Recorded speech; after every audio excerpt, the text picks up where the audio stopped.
खुलुमबाय बयनिसिमबो नोंथांमोनखौ आंनि गुबुन मोनसे गोदान भिडिअ बराय हरबावनाय जाबाय।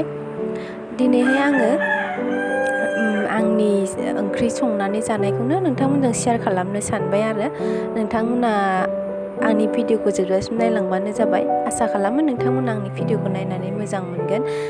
आङो दिनैहाय मा ओंख्रि संजानो नागिरदों नोंथांमोना नायलांबाय थाबानो जाबाय, अब्लानो नुलांगोन।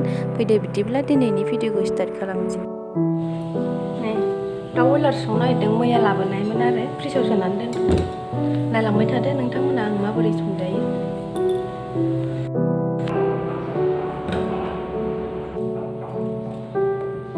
सिगां आङो आलु आरिफोरखौ लेमनानै लाग्रोनोसै, हानानै सामब्राम गुफुरखौबो आङो जिरनानै आरामसे देनानै लाखानोसै आरो सामब्राम गोजाखौबो जिरनानै हानानै दोनग्रोनोसै आरो ओमफ्राय बेनि उनाव आङो संलांबाय थानोसै।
सारायखौ जानबाय आङो, साराय जाननानै गेसखौ अन खालामबाय आरो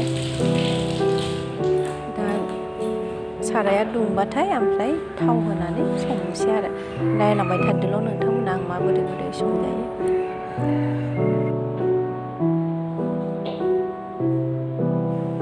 थाव होनोसै एसे, बांद्राय होला आरो थावखौ, आङो बांद्राय थाव जानो बायो आरो माने बारा जाया। ओरैनोबाबो दाउ बयलाराव मेजेम थाखायो नालाय, ओंखायनो थावखौ एसेल' होयो आरो।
बेदरखौ होसननानै एवबाय आरो आथिं थोंनैबो दंलायलायो दाउ बेदरा।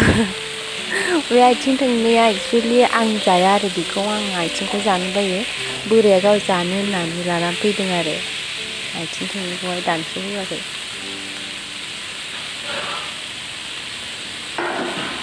संख्रि होबाय, हालदैया होखानायमोन आरो होनानै दोनखादोंमोन फ्रिजआवहाय, ओमफ्राय आं उनाव नाङि नुनानै एसे होदेरबावदों आरो।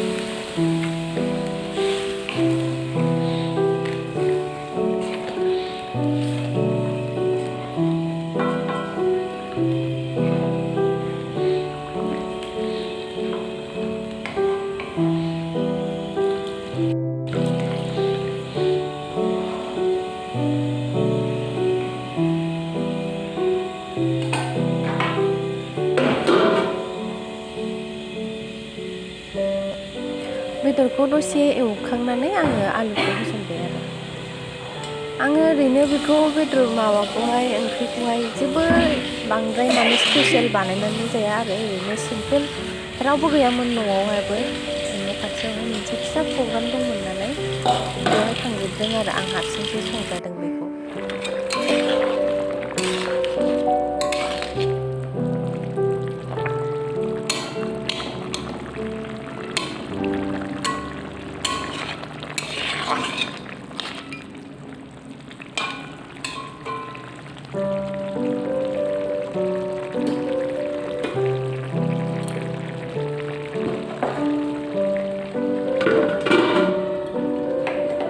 मोनबाय